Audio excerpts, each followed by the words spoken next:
Okay, just a couple of notes. This job's gone okay, except if I could do the job again, I'd use a slightly thicker webbing.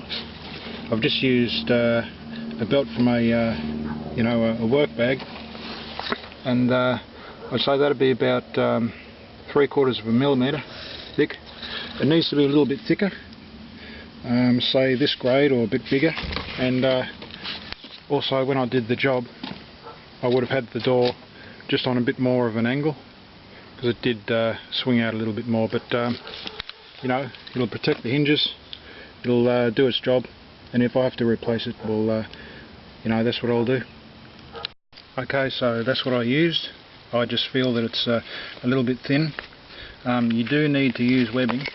I wouldn't use anything solid like this piece of leather. You need to use webbing, but something a bit thicker than that. Looking at this may also be a little bit thin, but it would certainly work. I don't know for how long. So yeah, probably at a guess I'd say something a little bit thicker than this, but still webbing would be perfect. In fact, the thickness of what you see there, but in webbing would be good. But having said that, the rest of it's pretty well perfect. So you've got your piece of stopper, your piece of material, folded over and back with the silicone in between and on both sides.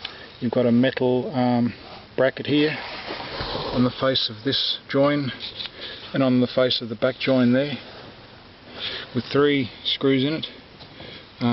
Yeah, that's a good system. Just before you start putting it all together, make sure you know what your clearance is in the gap here.